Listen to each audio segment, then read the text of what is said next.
Kurz, el agente nocturno, por Guy Haley. Capítulo 2. Filón. La muerte se anuncia de la manera más inocua, pensaría Elber más tarde durante esos largos años de camino hacia Walsa. A menudo no tenía nada en lo que pensar, excepto en la muerte. Suponía que no tendría otra opción. El día más importante de su vida fue el día en que la muerte vino por él y le estuvo rondando el cuello para el resto de su vida. No vino con fanfarres o con una pavorosa expectación, sino que se anunció con el suave y vibrante sonido de un auspex que volvía a activarse. El ruido lo llenó de temor. Nunca supo cómo funcionaban sus presentimientos, pero lo hacían, y le insinuaban cosas horribles que estaban a punto de suceder. Nunca con la suficiente claridad como para ser realmente útiles, pero sí lo suficientemente como para entrar en un estado de pánico. Supo que esa reactivación era mala desde el principio. La reacción del resto de tripulación de la Sheldon estaba en desacuerdo con el ceño fruncido de Elber. A diferencia de él, ellos estaban emocionados. Poco después estarían todos muertos, así que, ¿quién tenía razón, El Auspex ha vuelto, anunció el maestro de la adivinación de la Sheldon, Tolly Kinner. Tolly, al igual que el resto de la tripulación, tenía un título elegante, aunque carecía de la formación o certificación para respaldarlo. Debido a que se le daba mejor que al resto operar el pequeño sensorio de la Sheldon, él era el maestro de la adivinación. ¿Qué? El capitán Overton giró estirando su cuello y miró por encima del respaldo de su sucio trono. El resplandor del metal grasiento del asiento igualaba al de la avariciosa chispa que brillaba en los ojos de Overton. Era un hombre tosco de apetitos desagradables y un temperamento difícil. Las palabras amables rara vez escapaban sus gordos labios. Has oído bien, pensó Elber. Puedo verlo en tu fea cara. Hueles el dinero. El Auspex ha vuelto, maestro Overton, repitió Tolly Kinner, excitado. Presionó la cara contra el collar de goma que protegía el débil brillo de su monitor de los lúmenes del puente. Es un filón. Da una buena lectura. Se trata de metal. Hay una fuente de energía activa. Sigue un curso fijo, señor. Lista para que la desplumen. Levantó la vista del collar visionado. Sus ojos estaban abiertos por la codicia, similares a dos ópalos incrustados en la tierra. Es un filón, repitió Kinner. Fue hace un tiempo un minero del vacío. Seguía usando esos términos y permanecía tan obstinadamente sucio como los molenderos del asteroides que Elber había conocido. Déjame ver, le ordenó Overton, para acto seguido salir arrastrándose del trono y abrirse paso por el puente hasta llegar a la estación del sensorium. El puente de la Sheldon era estrecho y apestaba como el resto de la nave. Era demasiado reducido para acomodar adecuadamente la panza de Overton. Irrumpió en su trayecto a varios hombres que estaban en sus puestos. Overton era demasiado avaro como para pagar a servidores para que operaran la nave. Siempre decía que los hombres vivos eran más baratos, y así era. Las condiciones de hacinamiento y fetidez del puente eran el resultado directo. El lugar apestaba a mal aliento, culos sucios y pedos.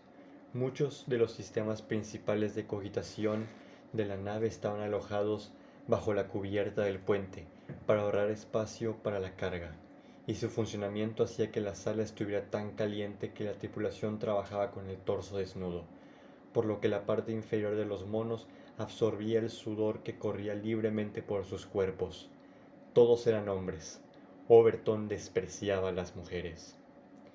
Su familia había cedido a Elber a la nave de Overton a cambio de un contrato de 12 años como aprendiz. Se suponía que se reuniría con su propia gente dentro de 4 años, momento en el que se suponía que sería un timonel plenamente capacitado. Al menos esa era la idea. Overton lo tenía manejando los propulsores actitudinales el 90% del tiempo, un trabajo que un hombre con medio cerebro podría hacer, y que en la mayoría de las naves era lo que se hacía. El timonel de la Sheldon, Gravek, custodiaba su silla de una forma más feroz de lo que un águila lo haría con sus polluelos. Si Elber alguna vez regresase a casa, no sería de ayuda para nadie. Él ya no se entristecía por eso, tan solo constataba un hecho. Se estremeció cuando Overton presionó su sucia y flácida barriga contra él, envolviéndolo desde el codo hasta la espalda con un calor indeseable y demasiado personal. El capitán le había dado muchas más palmaditas de las necesarias. Tal atención por parte de Overton en ocasiones precedía a sádicas palizas y cosas peores. Elber se puso tenso por el capitán, pero el capitán no tenía interés alguno en él en ese momento. Overton estaba resuelto a ver el tesoro en potencia y pasó rápidamente junto a él. Sin embargo, a Elber le tomó medio minuto tranquilizarse. El Auspex continuaba con su seductor repiqueteo mientras Overton se dirigía hacia la angulosa consola.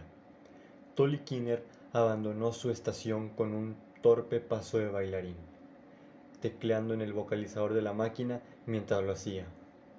El Auspex comenzó a cantar datos al compás de su palpitante repiqueteo, acompañando así su monótona melodía con palabras exentas de entonación acerca de composiciones químicas y densidades moleculares. «Está ahí, capitán. Justo ahí en la pantalla. Eche un vistazo. Eche un vistazo».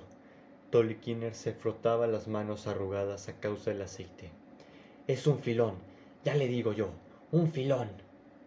Muy bien, refunfuñó Overton, pero no podía ocultar su emoción. «Veamos qué es lo que tenemos». Presionó los ojos contra el cuello del visor. La luz verde se filtraba por los lados, tintando las arrugas de su rostro. «¿Eso es bueno, capitán?», preguntó Gravek desde la zona baja del estrecho puente. Él era quien tendría que hacer todo el trabajo si así lo fuera. Atrapar la basura en el vacío no era fácil. «Es metal, eso es seguro. Kinner también tiene razón sobre la fuente de energía. Suena alto y claro. Pues sí». Su voz se fue apagando mientras digería lo que la pantalla de video le decía. «No me gusta todo eso. Creo que deberíamos de dejarlo donde está», sugirió Elber. Overton lo miró. «¿Qué?», comenzó con burla.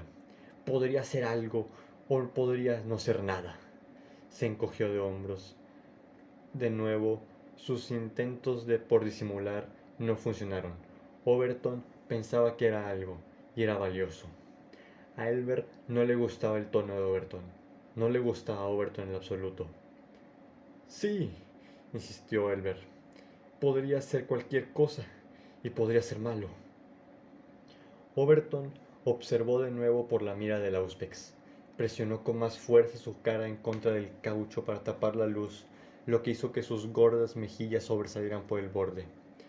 «Ah, no sabes nada», refunfuñó Overton. Compartía a menudo dicha opinión sobre Elber. «Vosotros los jóvenes que subís a bordo os creéis que lo sabéis todo. No se llega a ser un capitán cartógrafo de una nave tan buena siendo cauteloso». Elber no creía que la Sheldon fuera tan buena. Pensaba que era chatarra, y que lo más seguro es que así fuera. 500,000 de toneladas de carguero sublumínico oxidado y lento viajaba de un lado a otro en un bucle de 5 años entre dos sistemas deprimentes que a la suerte galáctica colocó muy cerca el uno del otro, pero que no otorgaba más ventajas que esa. Si alguien hubiera hecho girar a Elber hasta que se mareara y lo hubiera puesto en Diamante o en Xen 5, no habría sido capaz de decir en dónde estaba. Los mundos terminales, tanto el uno como el otro, eran sombríos y mugrientos. Overton ya había tomado una decisión. Para parecer reflexivo y sensato, fingió pensar en el plan de acción, cuando en realidad todos sabían que ya deberían estar persiguiendo esa maldita cosa. Tendrá piezas de tecnología, quizás arqueotecnología, y valdrá una pequeña fortuna. Todavía hay mucho equipo flotando ahí después de la guerra. Mucho. Overton era codicioso y además nunca dejaba de hablar de la maldita guerra, a pesar de que ocurrió cuando Elber era un bebé. Era ya historia antigua. El señor de la guerra fue derrotado. En sus momentos más amargos, Elber sospechaba que a la gente como él le habrían portado un bledo si Horus hubiera destronado al emperador. Nació para vivir la miserable vida de un vacío, y así seguiría sin importar quién era el amo de la galaxia. Overton inhaló con fuerza, carraspeó un montón de flema y lo escupió en la cubierta. Esta cayó a través de las rejillas y sisió la maquinaria sobrecalentada que había debajo. Gravek, baja la velocidad. Colócanos en rumbo paralelo al objeto a rescatar antes de que se pierda en el vacío. Más vale que sea un buen hallazgo, gimió Gravek. Esa pequeña curva no parece gran cosa, comentó al tiempo que pulsaba el gráfico de corrección de rumbo en su pantalla rayada. Pero será costosa en combustible y en tiempo. Tardaremos una semana en volver a nuestra velocidad actual, y más si tenemos que ir por debajo de la mitad de la velocidad de la luz. Sus objeciones eran más un ritual que realmente auténticas, pues ya estaba moviendo palancas y presionando botones. El timbre de la cansada y vieja voz de la nave cambió como respuesta. Las fuertes vibraciones hicieron temblar su marco de vacío, cuando los propulsores de maniobra principales intensificaron su actividad.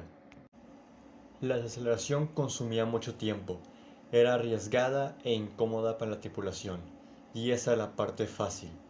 Atrapar el objeto era donde residía el desafío, y esta vez no fue la excepción, porque aun cuando la Sheldon finalmente estuvo en una trayectoria óptima, tardaron 2 días enteros en traer el objeto a bordo.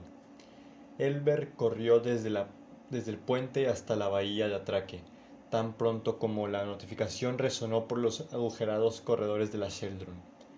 Había tenido la esperanza de que fuera un pedazo de chatarra sin valor, y, aunque eso habría sumido a Overton en un estado de ánimo de perros que todos ellos sufrirían, la chatarra no podía herir a nadie. Los entusiasmados gritos que se oían por la red de Vox de la bahía de captura estaban diciendo lo contrario. El aire seguía saliendo hacia el espacio. En un estado de ligero terror, se apresuró a colocarse el respirador y los tanques de aire. Cuando entró en la abarrotada bahía y vio el objeto que habían recuperado, supo que tenía razón en tener miedo. El olor del vacío del espacio se había paso a través de la deficiente impermeabilizado de su máscara de respiración. Algunas personas lo describían como acre, otros como polvoriento, pero sin importar cómo lo percibieran, la mayoría de gente parecía gustarle. Sin embargo, a Elber no le gustaba, le parecía horrible, pese a haber nacido con ese olor pegado a la nariz. Le era difícil describirlo, era como el del metal ardiendo o el del aire ionizado causado por una quemadura láser. En cualquier caso, no era agradable. Era un olor químico tan áspero y seco que le raspaba el interior de la nariz hasta que las membranas crujían. Una vez que pasaba por las fosas nasales, le arañaba la garganta. Le hacía estornudar, le hacía que los ojos le lloraran y le goteara la nariz. Después de estar en las esclusas de aire, en la bahía de recepción o en cualquier otro lugar donde la tripulación hubiera dejado salir el aire y entrar el vacío, estaría durante horas ahogándose en mocos. En ese preciso momento no estaba muy preocupado por los mocos. La garra de salvamento extensible de la Sheldon sujetaba el objeto mientras se movía sobre los rieles montados en el techo, que bajaban por el túnel de acceso externo del hangar, hasta la esclusa de un solo revestimiento que separaba el interior de la nave del espacio. Los lúmenes iluminaban el interior del túnel con el color del sodio, y le daban al premio tonos anaranjados, mientras éste se abría paso rechinando hacia el interior. Había visto sarcófagos un par de ocasiones. Una cuando la nave de su madre llevó un cargamento de especialistas suspendidos en metalón a un puesto fronterizo en medio de ninguna parte. La otra fue cuando pasó silenciosamente al lado de las tumbas llenas de ataúdes de piedra hechos para cosas que carecían de proporciones humanas. Eso fue en Galeanar, hace más de un siglo, metafóricamente hablando. Su madre había pensado que al menos una vez en su vida debería de ver un mundo con plantas y con un sol cálido que brillara en el cielo. Eso solo sucedió una vez, ya que su madre no se le pasaría por la cabeza pagar una segunda vez para tal experiencia. Este objeto, bueno, parecía más a los ataúdes de metalón y a los sarcófagos alienígenas. Un estuche para momias dejado a la deriva de las corrientes estelares, y que la Sheldon había sacado en los abismos estelares. Era inmenso, demasiado grande para ser humano. El solo hecho de estar cerca de él hacía que su talento secreto se volviera loco de terror, y no necesitaba su don para decirle que era el colmo de la idiotez haberlo traído a bordo. Irradiaba maldad. La bahía de captura no era muy grande, no más grande que un hangar que pudiera albergar una pequeña nave. La esclusa de aire era pequeña y no estaba equilibrada con ningún escudo atmosférico, por lo que, cuando se abría la puerta, la bahía de recepción tenía que estar vacía. Las operaciones se controlaban desde una estrecha galería situada detrás de una ventana curva de envejecido plástico. Siglos de remedios e improvisaciones habían robado parte del espacio y la utilidad de la bahía. Así que, en ese sentido, era como cualquier otra parte de la Sheldon. Traer cualquier cosa a bordo consumía tiempo y costaba dinero, por lo que en la mayor parte de ocasiones no se utilizaba la bahía de captura para tal tarea, sino que la utilizaban como almacén al uso, manteniendo allí las cosas que no tenían ningún otro lugar donde colocarse. Para la Sheldon, el salvamento era una actividad secundaria y oportunista, pues era una nave vieja y ciega, a causa de su limitado sensorium, cuya intención no era la de encontrar una aguja de riqueza en un pajar en el vacío. El anciano espíritu máquina de la nave se pasaba todo el tiempo mirando hacia adelante en busca de peligros.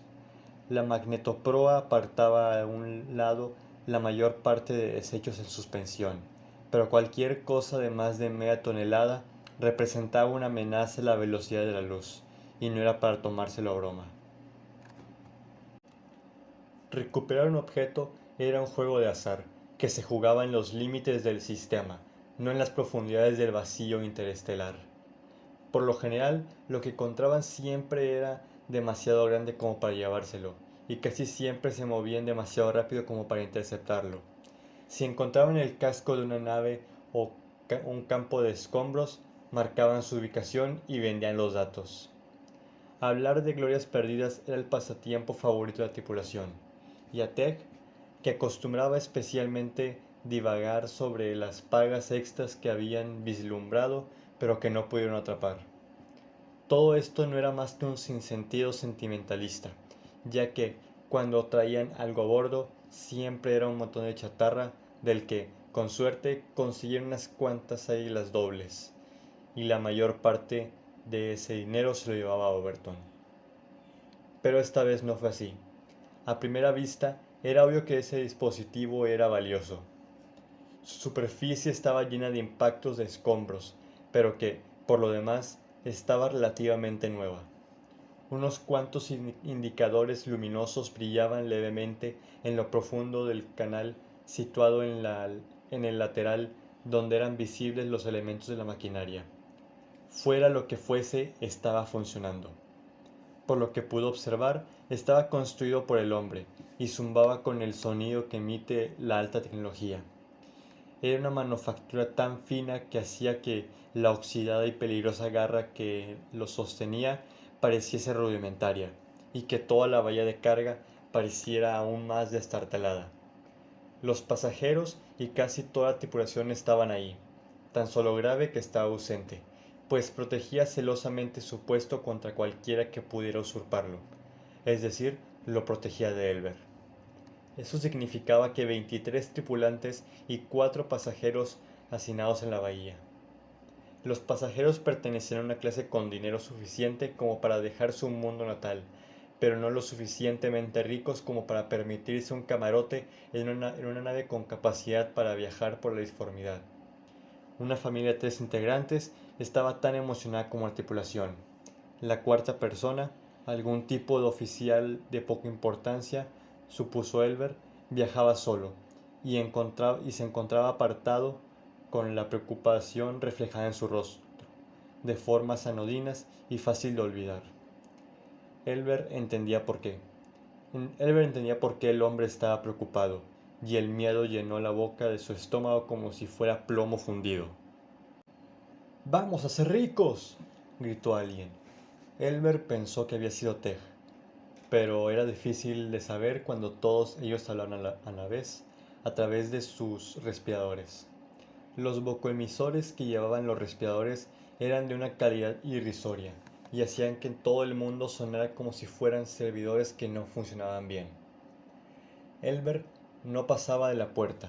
La mitad de la tripulación estaba en la zona de descarga de la bahía, rodeado del espacio central donde dejarían caer la cápsula.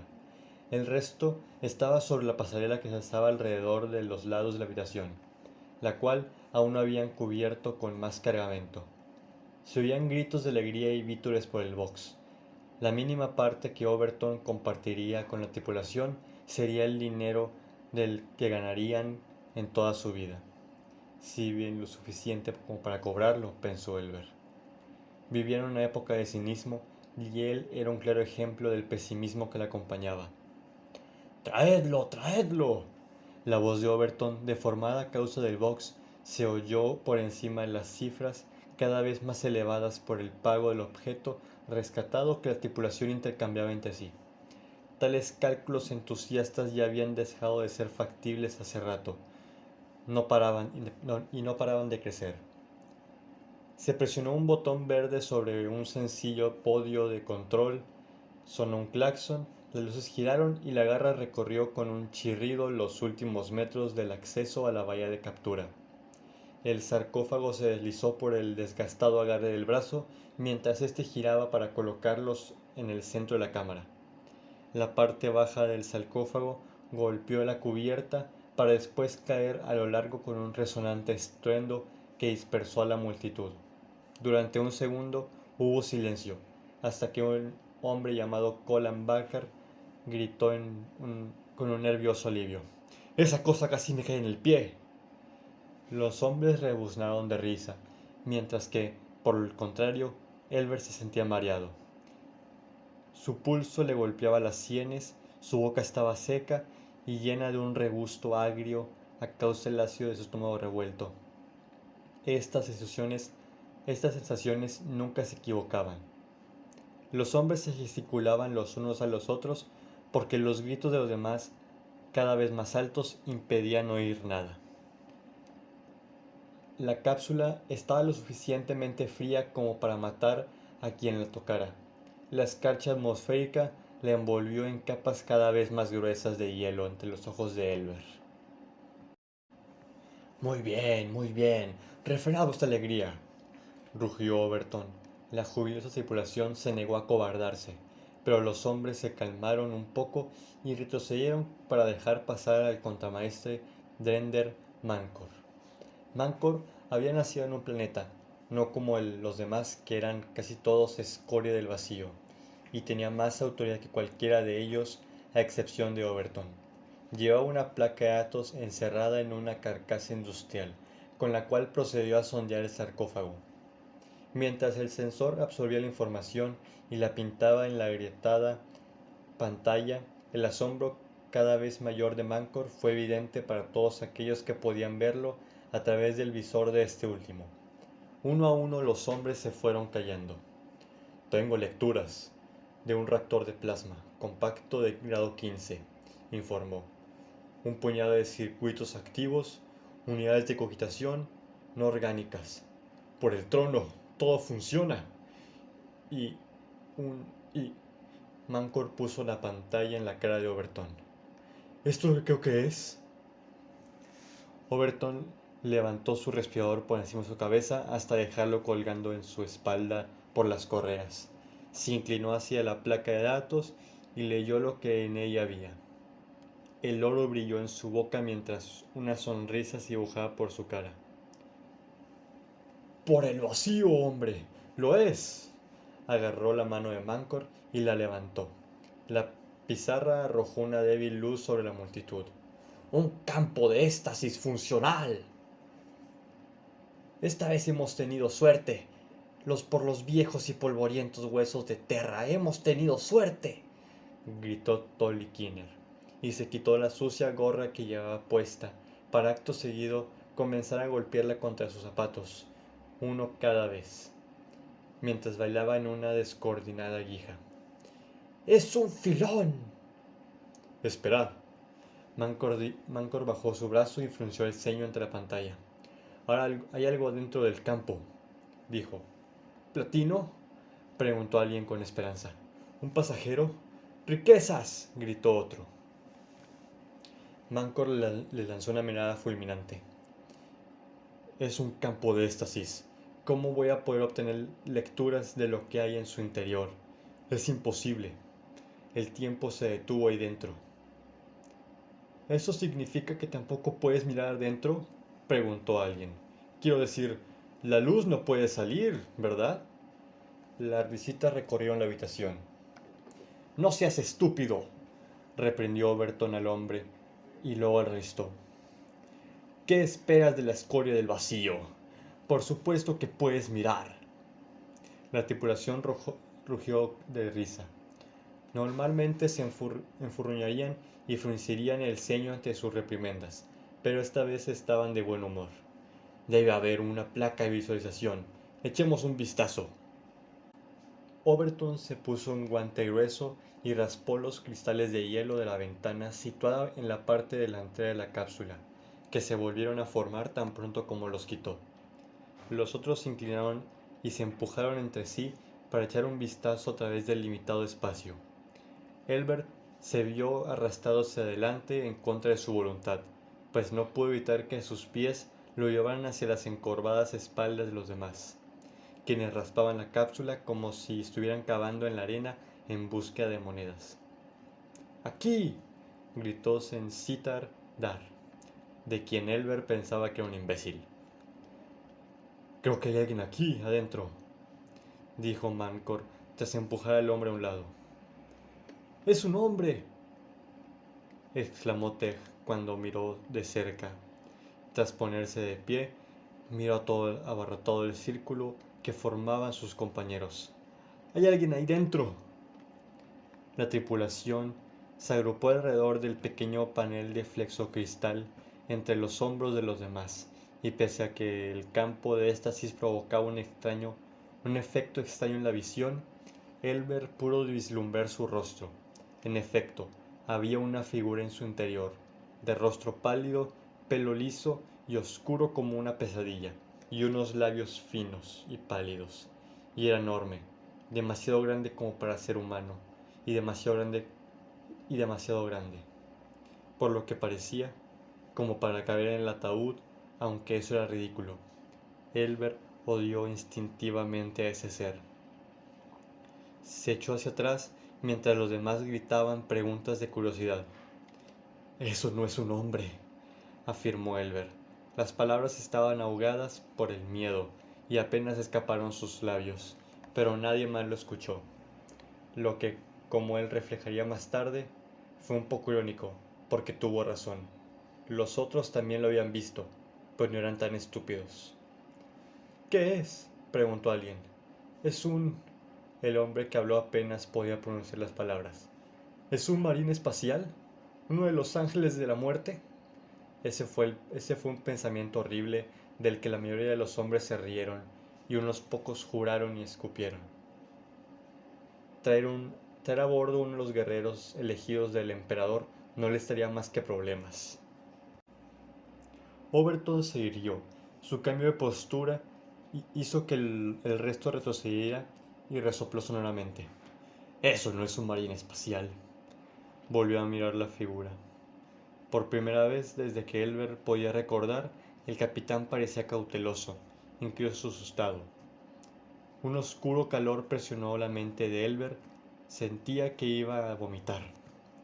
Es demasiado grande, concluyó Overton, como si eso lo explicara todo. Entonces, ¿qué es? Es un genoforjado. Todos podemos verlo, dijo alguien. Miradlo, es perfecto. ¿Y tú qué sabes?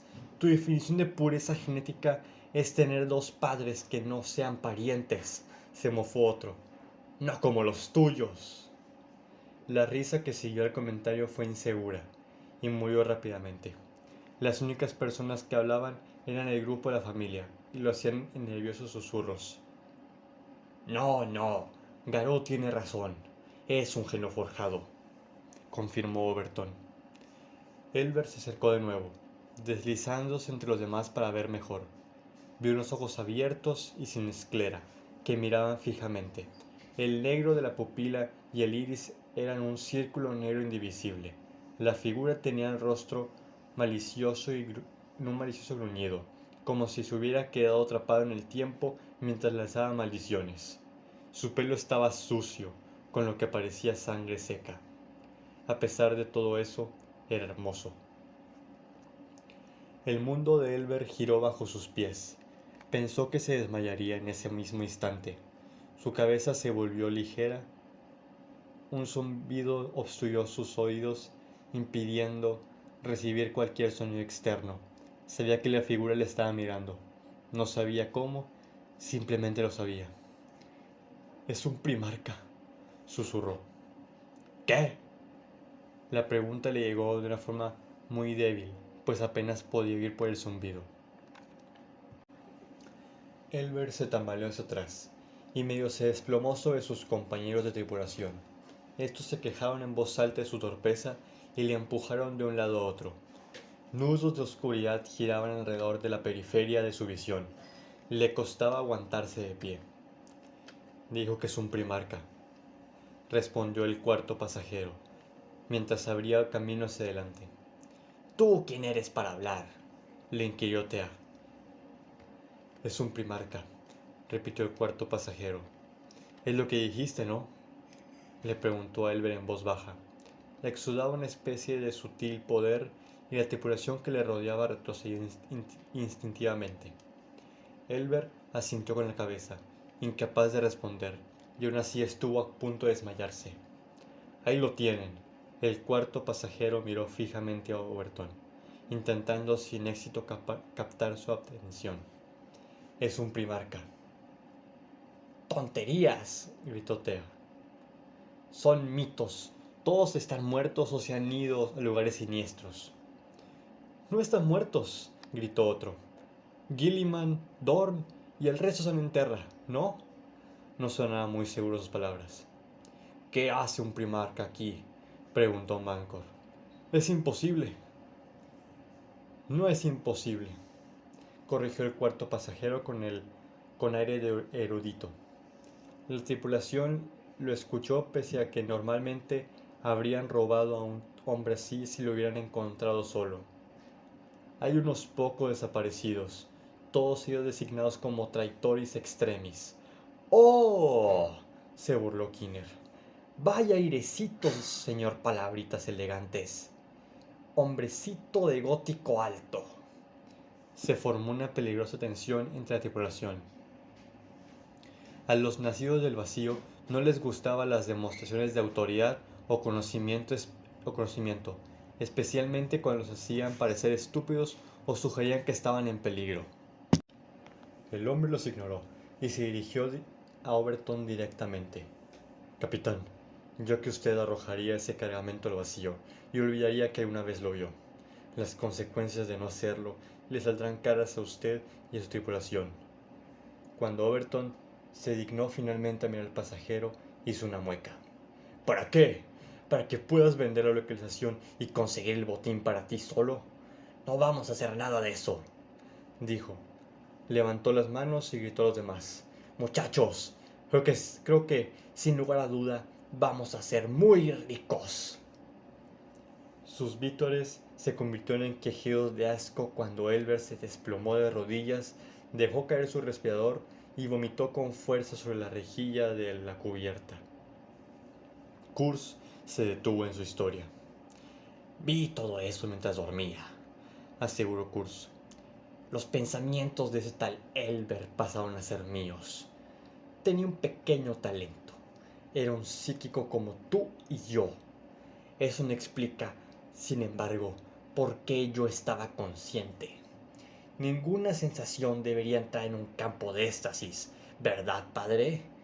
Dentro del campo el tiempo permanece quieto, los átomos se detienen.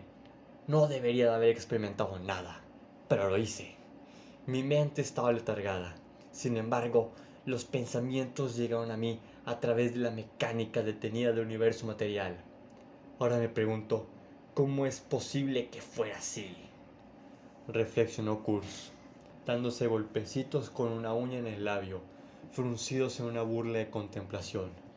Podría ser, mi querido padre, que tus hijos fueran cosas creadas con algo más que ciencia genómica.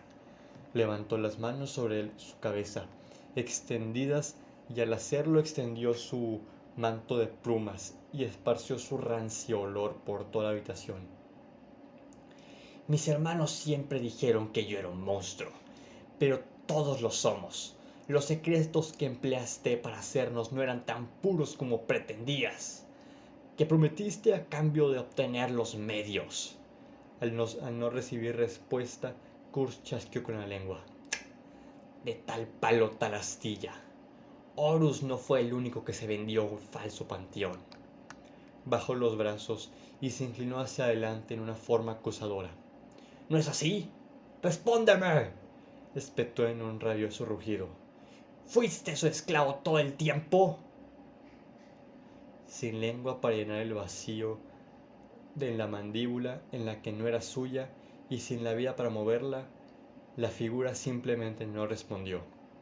Kurz frunció el ceño, pues había utilizado todos sus argumentos para incitar a la escultura de carne a hablase.